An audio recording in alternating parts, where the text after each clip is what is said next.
आजकल तो बस फ़ोन उठाओ और चल दो। अच्छा। कैश रखने की ज़रूरत ही नहीं पड़ती, इतना इजी हो गया सब कुछ। अभी कैब से आए। यातायात में बदलाव आया है, समय की कमी हो गई है। पैसा जमा करने के लिए पहले लोग जाते थे तो पैसा पॉकेट मार मार लेता था। हाँ। अब बैंक में यहाँ डाल लेते हैं, दिल्ली ले जाते हैं अपने घर बिहार तो निकाल लेते हैं बैंक से। अच्छा। 10-10, 5-5 रुपए की ट्रांजैक्शन भी ऑनलाइन होने लग गई हैं। बस घर बैठिए, मोबाइल हो, सारे जगह पर बिजली की व्यवस्था, चार्जिंग की व्यवस्था है, लाइब्रेरी खुल गई है। जितना भी हो रहा है वो बेहतर हो रहा है और मोदी गवर्नमेंट बेहतर कर रही है। जैसे 35 रुपए देने, किसी को 45 रुपए देने, तो खुलेगा चक्कर नहीं, अपना डायरेक्ट पेमेंट करो, बात खत्म। जेमिनी में जाते हैं, उससे पूछते हैं क्या करना है क्या नहीं करना है। पहले हम लोग गूगल पे सर्च करते थे, ट्रांजैक्शन करनी हो या बैंकों में पहले जाके फॉर्म भरो, एनईएफटी या आरटीजीएस करना हो तो शाम को होता था ट्रांजैक्शन क्लियर। अभी तो 2 मिनट में बैंक की ट्रांजैक्शन भी क्लियर हो जाती है। बहुत सारी चीज़ें आसान हुई हैं। ना डीएल रखते हैं, ना आरसी रखते हैं, ना पॉल्यूशन रखते हैं, कुछ क्यों नहीं नहीं रखते? सब डिजी लॉकर है या फिर परिवहन का ऐप है, उस पर सारा कुछ रहता ही है।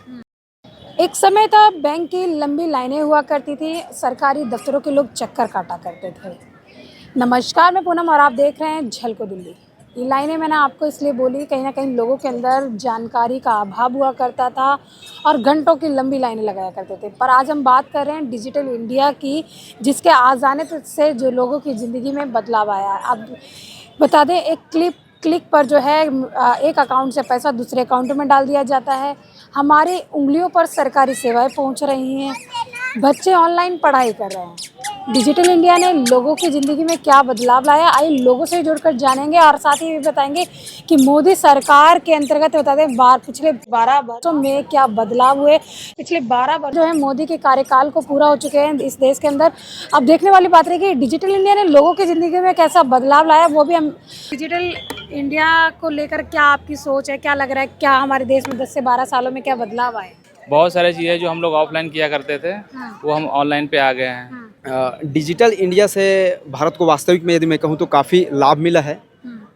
यदि आज हम कहीं भी चले जाएं तो क्यूआर स्कैनर कोड मिलता है, जिसमें हम तुरंत जो है, आजकल के युवा जो है ज़्यादा लेट लतीफ़ी न करते हुए तुरंत जो है उसको पे करना चाहते हैं या तुरंत कोई चीज़ में तुरंत हो जाए, ऐसा चाहते हैं आजकल के जो जेन जी हैं। तो इस हिसाब से यदि देखा जाए तो डिजिटल इंडिया जो है काफ़ी ज़्यादा सार्थक सिद्ध हुआ है और आगे भी डिजिटल इंडिया जो है हमारे भारत देश के लिए और इसके विकास के लिए काफ़ी ज़्यादा महत्वपूर्ण सिद्ध होगा। अच्छा, आप किस तरीके से आज जैसे इंटरनेट आया तो कैसे आपके जीवन में बदलाव आए? जो काम पहले घंटों के होते थे अब कहीं ना कहीं वो मिनटों में हो जा रहे हैं। जैसे क्या क्या काम कर रहे हैं आप इंटरनेट? एक सबसे महत्वपूर्ण बात, इंटरनेट के आ जाने से दूरियां जो है वो कम हो गई। जैसे कि आप जैसे यूट्यूब चैनल्स वाले या सोशल मीडिया प्लेटफॉर्म के यूज़ करने वाले लोग बहुत सारे फैक्ट को और बहुत सारे स्मारक स्थलों को, धार्मिक स्थलों को जो है ऑनलाइन दिखाते हैं या उसको एक्सप्लोर करते हैं। उसके माध्यम से हम विभिन्न जगहों में जो रहने वाले लोग हैं आसानी से उसको देख सकते हैं। ये पहला चीज़। दूसरा चीज़ ये भी है कि आज से यदि हम कई वर्ष, यदि 30 वर्ष पहले चले जाएँ, 50 वर्ष पहले चले जाएँ, जब डिजिटल का युग नहीं था, डिजिटल मीडिया के 10 से 12 साल पहले की बात करें, हर किसी के पहुंच में इंटरनेट नहीं था और इस कारण से लोग काफ़ी ज़्यादा मिसगाइड होते थे और जगह और स्थानों को खोजने में जो है काफ़ी ज़्यादा खोज परख करना पड़ता था, पूछना पड़ता था। तो ये जो दूरियां हैं, ये जो संचार का जो साधन है, इसका काफ़ी ज़्यादा जो है एक्सप्लोर हुआ है, विकास हुआ है। यातायात में बदलाव आया है, समय की कमी हो गई है। पैसा जमा करने के लिए पहले लोग जाते थे तो पैसा पॉकेट मार मार लेता था। अब बैंक में यहाँ डाल लेते हैं, दिल्ली ले जाते हैं अपने घर बिहार तो निकाल लेते हैं बैंक से। तो सब डिजिटल इंडिया का माल है। और बच्चों की एजुकेशन की बात करें तो क्या कहना चाहेंगे कि कहीं ना कहीं पैसे की बचत है, टाइमिंग की बचत है? एकदम बचत है। हाँ। टाइम बच रहा है। हाँ।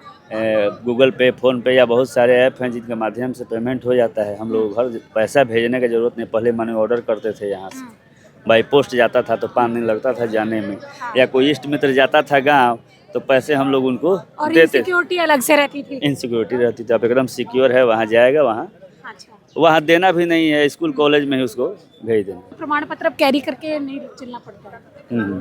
तो अभी उसमें तो सुविधा है, है। क्योंकि हम लोग यहाँ रहते हैं और बिहार से कोई प्रमाण पत्र, जाति या निवास कुछ बनवाना होता है तो आसानी से बन जाता है। कहीं ना कहीं नुकसान है, कहीं ना कहीं कुछ फायदा है। अच्छा, चलिए, थैंक यू सर। आप कहाँ से हैं? हम भी बिहार से हैं। बिहार से हैं। अभी एजुकेशन की बात करें, आजकल प्रतियोगी परीक्षाओं की लोग जो है ऑनलाइन क्लासेस भी ले लेते हैं। क्या लग रहा है आपको बेनिफिट? बहुत बेहतर है। अच्छा। अपने घर से रह के स्टडी कर लेते हैं। उसके लिए ना दिल्ली, मुंबई, पटना जाने की आवश्यकता नहीं है। हाँ। सारे टीचर ऑनलाइन क्लास दे रहे हैं। बस घर बैठिए, मोबाइल हो, सारे जगह पर बिजली की व्यवस्था, चार्जिंग की व्यवस्था है, लाइब्रेरी खुल गई है। तो ये एजुकेशन के मतलब बहुत बेहतर हुआ है। इसके लिए हम मोदी गवर्नमेंट को धन्यवाद देंगे। अच्छा।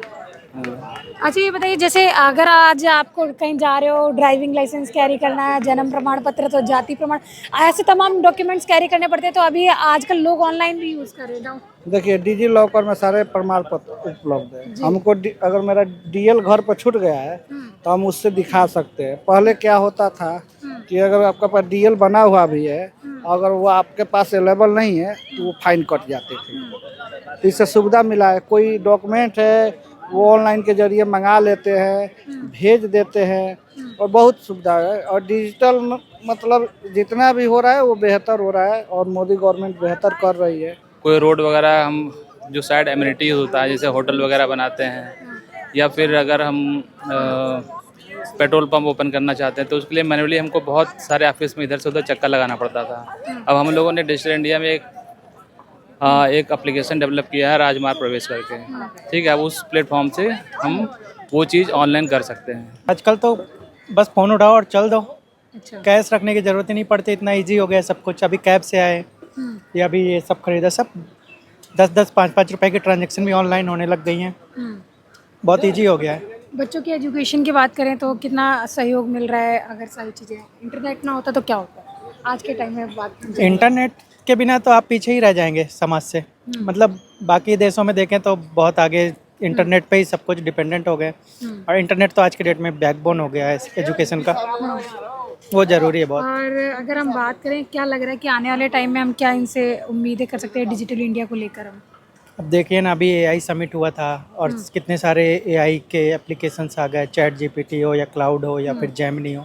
तो आजकल लोग गूगल प्रेफर से जेमिनी में जाते हैं, उससे पूछते हैं क्या करना है क्या नहीं करना है। पहले हम लोग गूगल पे सर्च करते थे, अब चैट जीपीटी पे लोग पूछ लेते हैं। तो बहुत ईजी तो हुआ है, लोगों का काम आसान हुआ है एआई की वजह से। अभी जैसे अगर हम बात करें कोई सरकारी सेवाओं की बात करें, जो पहले हम दफ्तरों में जाके कोई फॉर्म फिल करना होता था, या शहर के लोग जो हैं गाँव से कनेक्ट नहीं हो पाते थे, गाँव के लोग शहर से कनेक्ट नहीं हो पाते थे एजुकेशन को लेकर। हाँ। तो कितना बेनिफिट हो रहा है?